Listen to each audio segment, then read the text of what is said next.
995 and talk995.com. Steve figured out how to get the Dixon and Vining shot to be just a static one shot.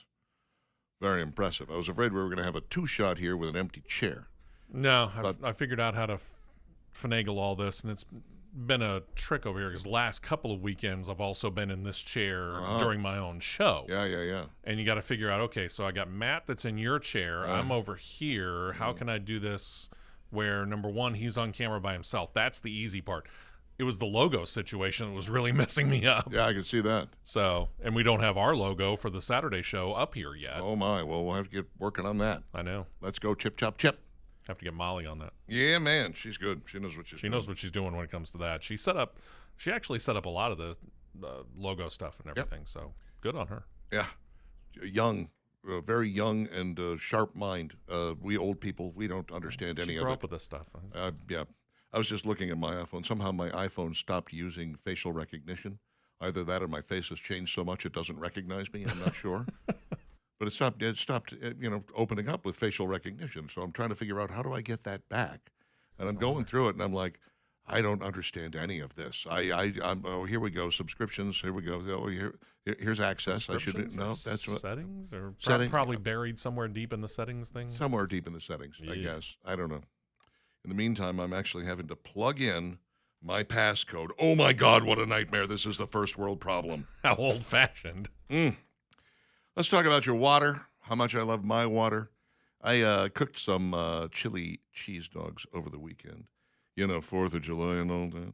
And, I burned the chili. I did. I burned it to the bottom of the pan. I'm not really great at paying attention to this stuff all the time. Getting everything to come out at the same time is probably the hardest part about cooking a dinner.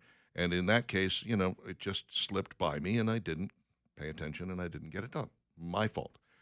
But when I got to the bottom of the pan, the bottom of the pot, and it was time to clean it, I knew I didn't have to worry. It's a stainless steel Cuisinart pot. I threw in a couple of drops of not even Dawn dishwashing liquid. It was a Dawn knockoff, okay? And then I filled it up with Aqua Systems water, and I let it sit for 3 hours. And when I came back, that stuff just peeled off like it was like a decal off a car. I mean, it was amazing how quickly and easily that came off. This is the kind of thing that in another world with different water, you would have had to scrub endlessly and probably still not be able to get it out of there. But Aqua Systems water, because it makes your soap work so much better, your cleaning products work so much better, your shampoo, I'm telling you, I've been on the same can of shaving cream for, feels like a year now. I think it was probably at the start of this year. Because you use so very little of it, because it foams up so much better in this pure water that Aqua Systems is creating for you. Right there in your home, a whole home system starts at $0 down and as little as $60 a month, or you can go ahead and get 12 months, same as cash. A no-obligation demonstration can be yours. 383-3999, 383-3999.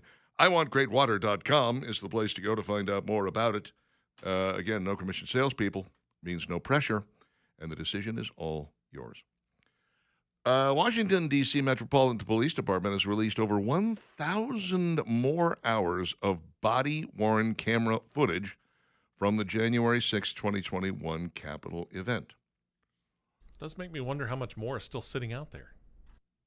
Judicial Watch had to file a Freedom of Information Act lawsuit back in 2021, and they finally got the disclosure from, the judge was like, yeah. And by the way, D.C. police tried very hard, wanted to blur and censor the footage, and the court said no. The public has the right to transparency over minimal privacy concerns. Judicial Watch filed a lawsuit in 2024 after a denied request for the footage in August of 21. So it was, back again and again. They kept going. We owe Judicial Watch a great debt. They are actually very nonpartisan. They'll go after Trump just like they went after Obama. They're really all about the people and about transparency and about getting information, just raw information, into the hands of average citizens like us. And you can go online, you can actually watch this footage now. I'm not going to say I can hardly wait. I think we'll let somebody else kind of cull it and get the best of the best stuff out of there. But there has to have been some stuff that was being kept aside for a reason. One would think, yeah. There is a little bit of footage of you see guys who are dressed like Trump supporters, and then the next thing you know, they go under a tree and somebody manages to catch them, and they're taking off their Trump supportive gear, and they've got basically police riot gear underneath it, and you're like, now that's interesting. Convenient. Yeah. And then they tried to take the guy's phone away, and he managed to get out of there, but you don't recognize any of the people in the shot, but it's it's kind of some funny stuff that is happening like that, and I kind of feel like there might be a little more of that in there. There also might be, footage of the Capitol Police holding the door open for these so-called rioters who are then just wandering right in, walking around the Capitol building for 20 minutes and then finding their way back out again, and the next thing you know, 4 years in jail for you. You're like, oh, I didn't touch nothing. The guy held the door open. I just walked in. What are you doing? Nope, 4 years. That's the way that's going to be. Yeah, it's not like I was the one who propped my feet up on Nancy Pelosi's desk and wrote a note to her. Nope. Very strange. The release of these previously secret D.C. Police January 6 body cam videos are the result of a hard-fought victory for transparency by Judicial Watch, said the group's president, Tom Fitton. The release of the footage is expected to provide a more comprehensive understanding of the events of January 6th, potentially influencing public opinion and ongoing legal proceedings. We are kind of lucky that this stuff is even available because, the January 6th committee destroyed a lot of that, which is enough to make you understand that they were not a real committee that was really interested in the truth at all. They went through and they got the stuff that made the Republicans and Donald Trump look as bad as humanly possible, left anything exculpatory on the cutting room floor, and then after they were done editing it up, and they did edit it up quite a bit, then they went ahead and disposed of that, which is something that they never should have done. It's technically illegal. This is why the members of that committee all got pardons by Joe Biden, because they were all engaging in a very illegal activity like destroying evidence. And will we ever really know what happened there? To me, all you have to know is that there were like 30 federal informants in the crowd. 2 or 4 of them were there at the behest of who they informed to. The rest of them were there supposedly of their own volition. But there was an awful lot of funny business going on that day. Awful lot of funny business. Did you have people there in the crowd who absolutely positively thought that they were going to overthrow the government and keep Donald Trump in office?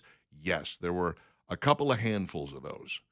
And then you had what I consider to be the tourists, the people who just were there because they'd never seen a gathering of this kind before and wanted to be a part of it. Maybe they got caught up in it. Maybe they didn't. But these are the guys that, if they did go into the Capitol building, just walked around. And by the way, even that number was very few and far between. Out of maybe 2,000 people that showed up at the Capitol, it was a handful of people that actually went into the Capitol. Most of them stayed outside. Very few of them actually engaged in any sort of physical violence. So when you start talking about the riots and, the insurrection and so on and so forth, you go, I've never seen an insurrection that lasted 3 hours almost exactly and then just died. Right. Well, and I also think about trying to put myself in the same situation there of watching this and then seeing a whole bunch of them go in. I think there was a curiosity of seeing the hallways where the senators and congresspeople are. But at the same time, I think common sense would get the better of me and go, you know what? Not my place to be there at this point in time. Well, that's not. Well, and you don't know what's going on inside either. I mean, if they're wrecking the place or, they're doing damage, you don't want to be a part of that. You don't want to be anywhere near that. Fortunately, they weren't, by the way. Again, the politest insurrectionists ever, aside from those that were, I think they broke a couple of windows. But, there's all kinds of statuary in there. There's all kinds of furniture in there, even in the hallways. There's obviously cameras because we saw the footage from the cameras. And these people walked right by it, did no damage whatsoever. I think they actually cleaned up after themselves. They swept up a little bit like the Japanese at their World After Cup a soccer game, yeah. 816 with Dixon Devaney. Work Trucks is downtown at 2324 3rd Avenue South. If you are in need of a truck for your business, what are you waiting for? Work Trucks with an XLLC.com. You can see there are over 100 vehicles that they have in stock and check them out there. They'll give you the mileage. They'll give you the pricing. You're going to love what you see there. You can trade finance, get an extended warranty unless it already has a warranty still on it, which is always nice when you can make that happen. And then, make your best price, make your best deal. Work it out. They'll outfit the thing, by the way, however you see fit. So if you want a ladder rack or a toolbox or something attached to your pickup truck, they can make that happen. If, they already got the utility body on it, but you need a couple of things that are just tacked on, they can make that happen.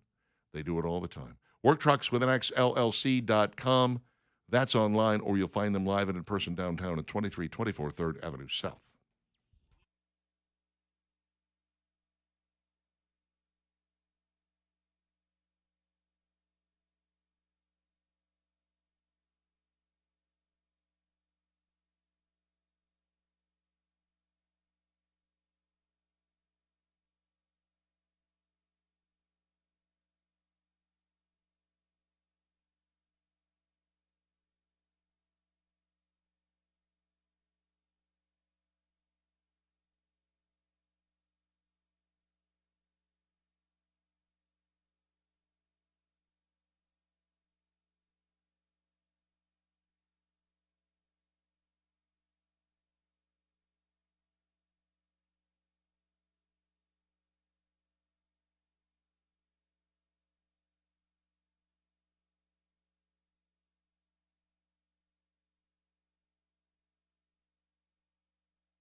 $8:20. Dixon and Vining, Talk 99.5, Talk995.com. Yeah, it's going to be a bit warm today, 91 for a high. Same tomorrow, same on Thursday.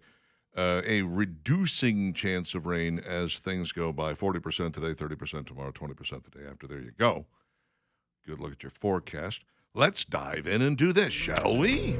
And now, it's Dixon and Vining's top 3 things you need to know. Explosive sexual assault allegations have rocked the Graham Plattner campaign ahead of a key deadline in this crucial Senate race. Yes, one woman that he dated on and off for apparently a couple of years came forward and said, yes, he raped me. I was raped by Graham Plattner. I cut off all contact with him thereafter, but I never filed a police report. That happens more often than you might think, by the way. And then she said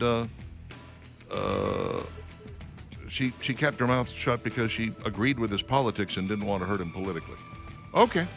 She finally decided, you know what? Politics be damned. I need to get this out there. He's not a good person, and I need everybody to know that. So we already now have the Democratic Senatorial Campaign Committee Chair, Kristen Gillibrand, who has now come out with a statement. He needs to immediately withdraw as the Democrat nominee for senator and allow Maine Democrats the opportunity to choose a new candidate who can defeat Susan Collins. The DSCC will not invest in the Maine Senate race if Plattner remains on the ballot. Uh-oh. You're not getting a dime of that big money? That's probably not going to work out very well. Especially against an established candidate. Mm-hmm. Haven't heard much out of Bernie Sanders. Now, we've already had Schumer pull his endorsement.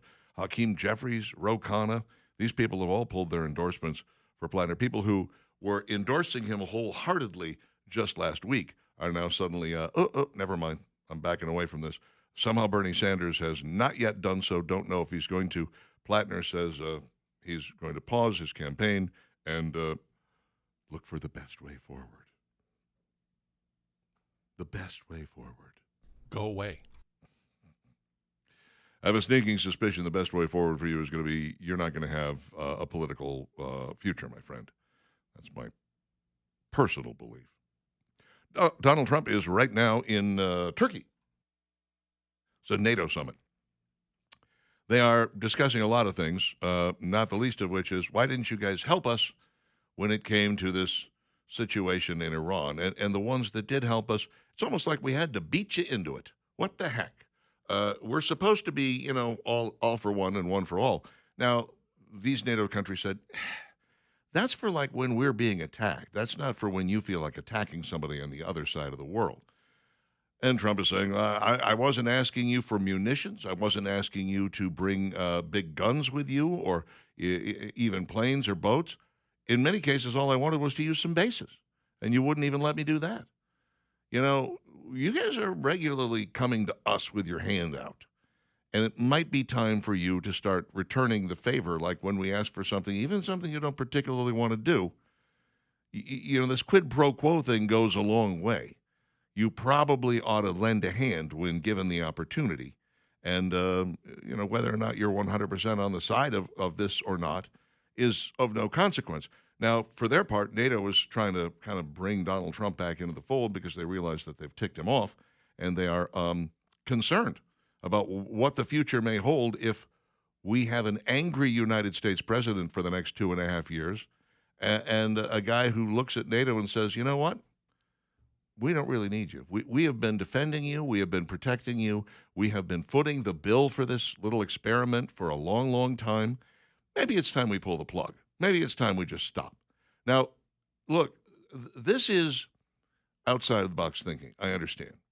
Because nobody in their right mind has, at this point, ever said, gosh, we need to get out of NATO or we should disband NATO. But NATO was really designed around the Cold War, if you recall. We were concerned that the Soviet Union had this manifest destiny that they were going to continue to try to swallow up countries.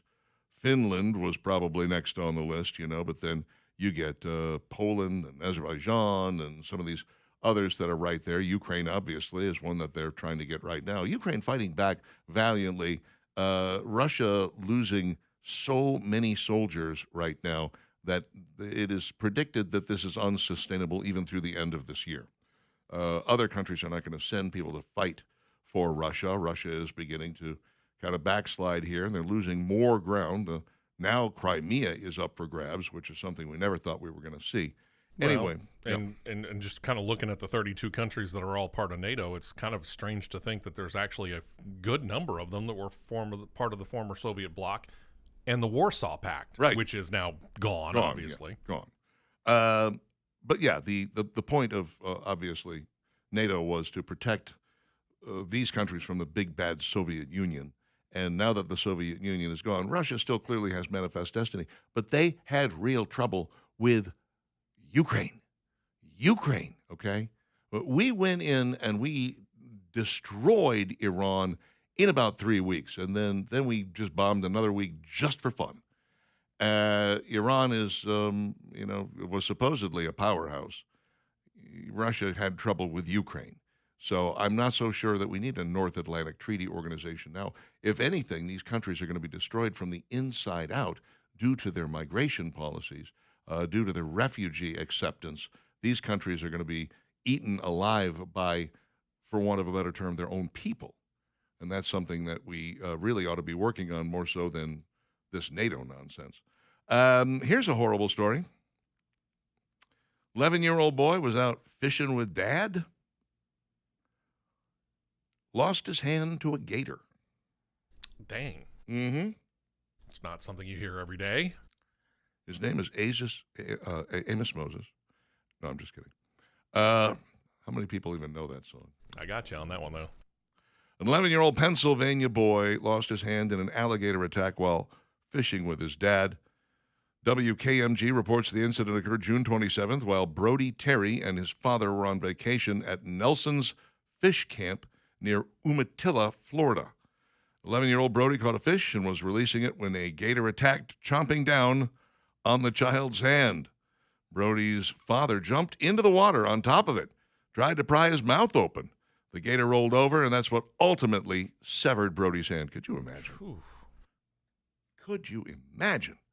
Doctors attempted to save Brody's hand with multiple surgeries in an area hospital, according to Raines, before amputating it at the wrist. Brody is now back home in Pennsylvania recovering. According to a GoFundMe page, Brody's family is attempting to raise money for his medical bills. The title of the page is, "Hey, come on, everybody, let's give Brody a hand." Oh, wow. Classy. I may have made that up. And at this point in time, Brody's like, yeah, if I don't go back to Florida again, I'm good. I would be fine with that. Yikes. This tragic accident has not only changed Brody's life, but also has placed a tremendous burden on his family as they navigate the aftermath. Brody's passion for fishing, baseball, and football have always brought him joy. Now he faces the challenge of adapting to his new circumstances while holding on to the things he loves, with the other hand, apparently. Not impossible. I mean, here's the thing. I just came across it, but I remember pitcher Jim Abbott very well. Yep. It's not impossible to do it. I remember that, too. And football, you don't necessarily have to be the guy carrying the ball. You know, you can be a blocker. And if you are a running back, they tuck that thing right in, you know. Cover it up with both arms. You're good. Exactly. Well, you know what? Let's hope Brody recovers nicely and gets himself a nice hand. Something in the Luke Skywalker collection would be nice. Ooh, yeah, there you go. Something that's really mechanical that really makes things go. Anyway, it is 8:30. Dixon and Vining, Talk 99.5, talk995.com. We're going to get letters. I know. We're going to get letters. Calm down, everybody. These are the jokes, people. If you can't laugh, you cry. That's what it comes down to. Sam texted in. Is kid's name Chubbs by any chance? Chubbs. Oh, classic.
Yeah. Jerry Reed. Nice. 8:35, Talk 99.5, talk995.com. Dixon and Vining off today. And Steve West is in her stead. How about that? E texts us and says that he has a friend who's in a power wheelchair. He fell and broke his ankle, and he said my advice to him was to stay off of it. Good call. Nobody gets the dark humor anymore. I don't know why. Nobody appreciates it. It's so sad. You got to hand it to E because, he can't reach it. So, anyway, got to start here about the Smithsonian. You ever been to the Smithsonian, Steve? Air and Space Museum I love. Yeah, me too. Big fan. Went there, went to the pop culture, went to the natural history. That's fairly new, that pop culture. museum? Well, I don't remember it being there when I was living up in the area. Well, it was where, you see Fonzie's jacket and Archie Bunker's chair and all that stuff, Is that like the MASH set and all that? Yeah, it might have been, maybe it was Movies and TV or something it was called at the time. I don't know. I don't remember it right offhand.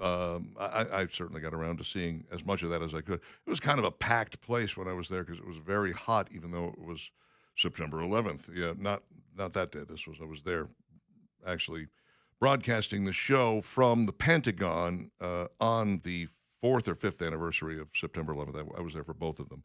Anyway, the White House has released a report accusing the Smithsonian's National Museum of American History of taking what it described as a woke approach to presenting the nation's history and calling for a commitment to restoring truth and sanity in how American history is presented and taught. The 162-page report, Saving America's Story, was released Saturday by the White House Domestic Policy Council following President Donald Trump's March executive order restoring truth and sanity to American history and the ongoing review of the Smithsonian. The report argues that the Smithsonian's flagship history museum has abandoned its original mission of fostering patriotism in favor of political activism rooted in what it describes as critical social justice ideology.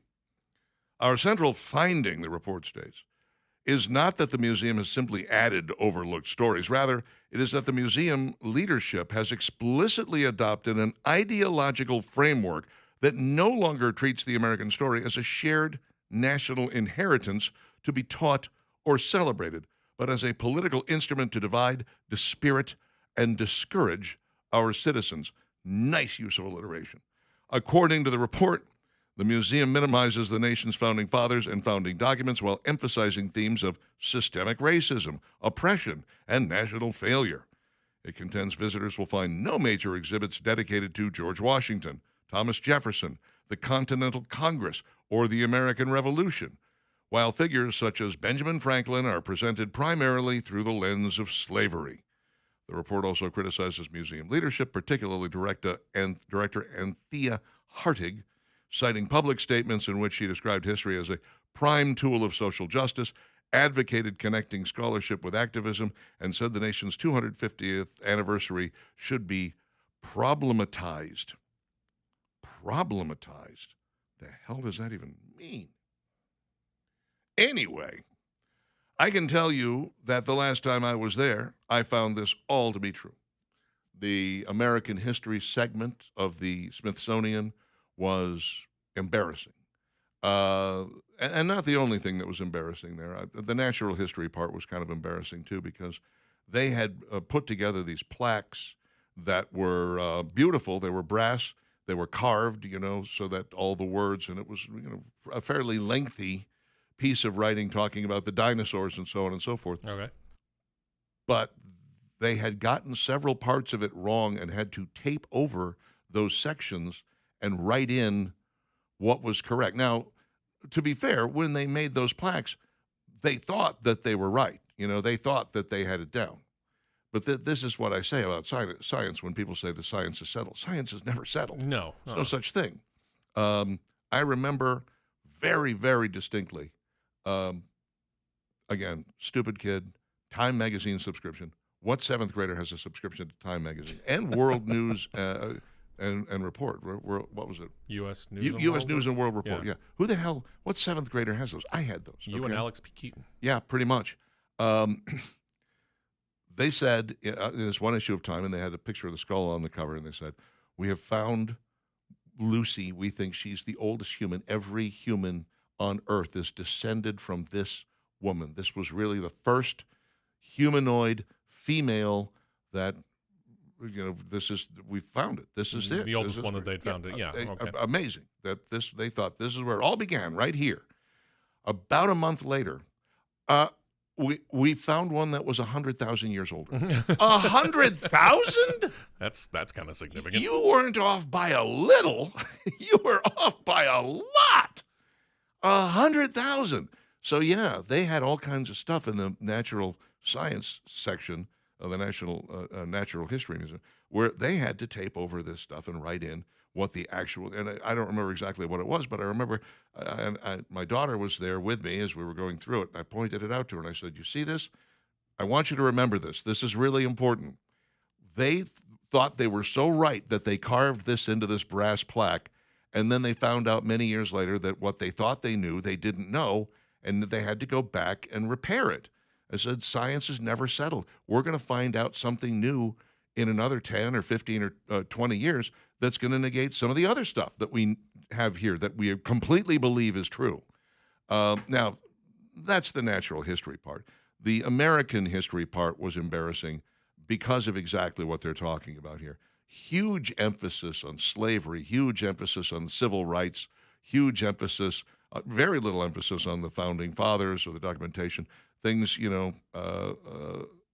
just kind of, if you go through there as an American and you don't leave feeling bad about yourself because, you're just a horrible person, how dare you, if you're a white, human being and an American citizen, you and your kind have done everything wrong as far as this museum is concerned. That's not what the American story is. That is a part of the American story, and it's a part we're not proud of. Sure, nor should we be. But I do kind of like the idea of, let's tell the good story. Let's tell the positive story. Let's talk about the building up of this nation. And yes, obviously, you can't have a conversation about the, quote, Civil War, end quote, without having a conversation about slavery. And that was something that ended the Emancipation Proclamation, et cetera, et cetera, et cetera. And there's the positive side of it. Hey, there was this thing called slavery where human beings owned other human beings as property, and we ended it. We said, this is a bad thing. We shouldn't do it anymore. By the way, other parts of the world, they're still doing it today. Oh, yeah. Some places took a lot longer to get rid of it, and like you said, some places are still doing it. Yeah. And I don't know, it's 15-ish or so years ago, came across a story where they were talking about history books. One was a world history book, the other was an American history book. But they both kind of got American history wrong in the fact that they credited FDR for getting us out of the Depression without mentioning the fact that World War II came along. Yeah. And then on the American history side, it gave basically all the credit to Mikhail Gorbachev for ending the Cold War.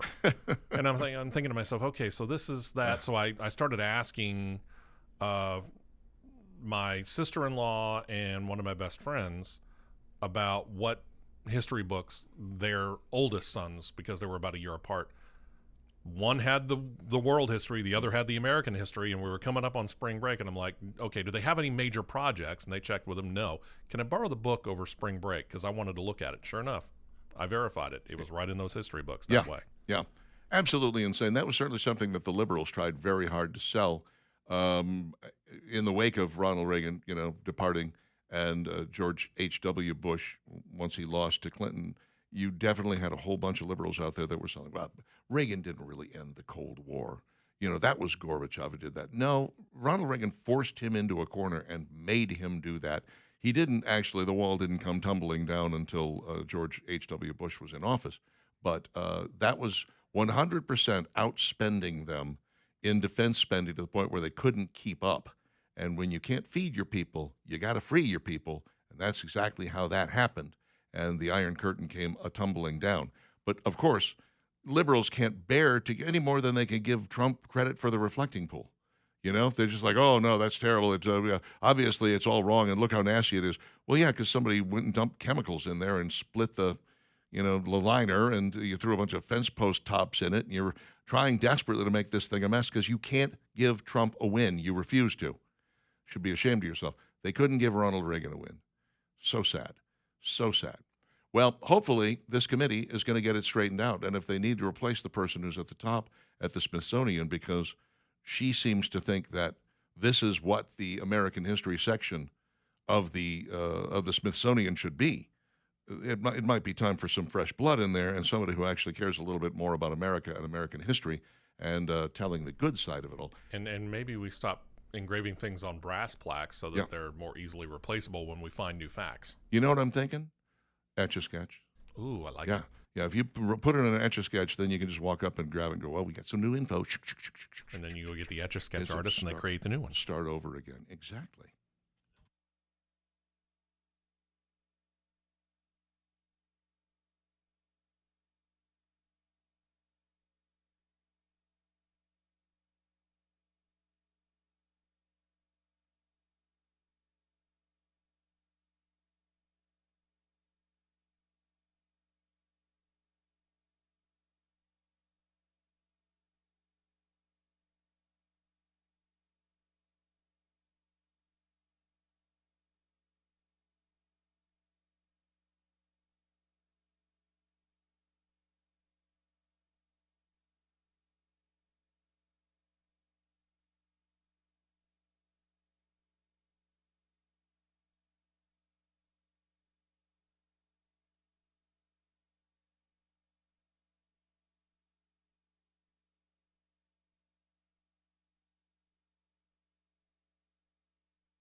We could have seen these guys on the National Mall if only the Freedom 250 thing had gone like it was supposed to.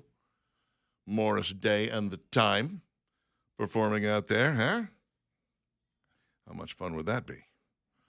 Love me some Time.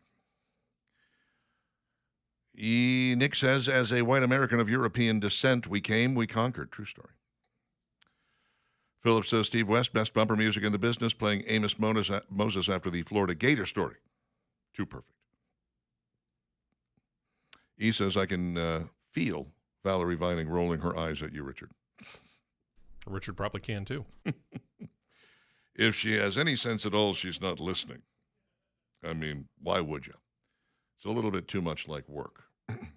Anytime I've done that staycation thing where I'm home for like a week instead of actually going out of town, so I got projects and stuff I need to work on. Constantly doing something else. Yeah, I mean, so you get yourself a nice 4 weeks of vacation. You break it up into some days and then some full weeks and whatnot.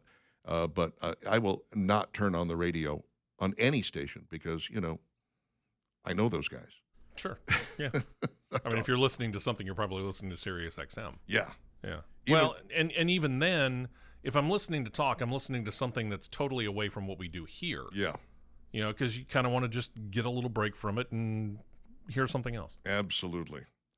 Alabama Men's Clinic is ready to test your testosterone. It's a testosterone test is what it is. That's a test. There's 2 tests in there. Actually, it's just the one test. You show up, $99. They take some blood. They run away with it. They take it to an on-site lab where it gets tested, and you find out what your testosterone number is. A lot of guys will never know what their testosterone number is because, according to your general practitioner or even sometimes your urologist, they're perfectly happy if it gets above a very low level, like a 350. They're like, you're fine. You're not. You need to be between 600 and 900. That's where you want that level to be. The Alabama Men's Clinic is in the business of making sure you get there, and they've got a variety of ways to make that happen. You're going to start feeling better. You're going to start sleeping better. You're going to start living better. You're going to have more energy, more vim, more vigor. There's a lot of good stuff that happens when you get your testosterone up where it's supposed to be. Sometimes it'll make your ED go away if you have that.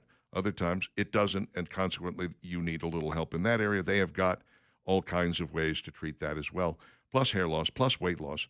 That's what we're talking about with the Alabama Men's Clinics, all things men. GLP-1s, peptides, you name it, they got it. The Alabama Men's Clinic, 598-7000, the telephone number, 598-7000. Call and make an appointment today or visit them online, alabamamensclinic.com, alabamamensclinic.com. You can make an appointment there in 30 seconds or less. Seattle Mayor Katie Wilson, or as I like to call her, Witchy Poo. Have you seen her? I mean, this is a I have. I know right where you're going. Homely girl. She fell out of the ugly tree, hit every branch on the way down. Bless her little heart. Anyway, there are some folks who are a little kind of upset with her. Members of the local Chinese and Vietnamese communities are accusing her of abandoning their neighborhoods to crime and open-air drug dealing. One organizer went so far as to accuse progressive Katie Wilson of treating Seattle's Chinatown International District as a human dumping ground for homeless and drug addicts. Yikes.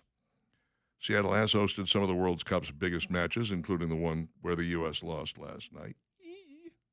Residents and business owners in the CID and Little Saigon say their neighborhoods are missing out on the economic benefits due to safety concerns, leading people to avoid the area, according to local outlet KIRO7.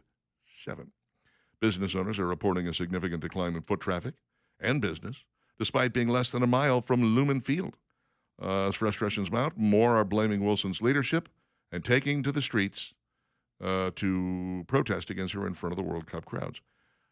Look, you guys voted for her. This is your problem. You can't vote for her and then be upset that she does exactly what she said she was going to do. Wilson claims to be an advocate for marginalized communities of color, but all she did was turn the CID into a human dumping ground, and we've had enough, said Gary Lee, a CID advocate. In an interview with the outlet, Lee said, "When I look at the TV, I see the waterfront is jam-packed. Pioneer Square is jam-packed. When I go over to Chinatown, it's just like dead. I hate to say it, but it feels like a ghost town. Well, here's your problem, kids. When you have got the homeless population that Seattle has, which is huge, because they make it very easy to be homeless there. We've discussed this.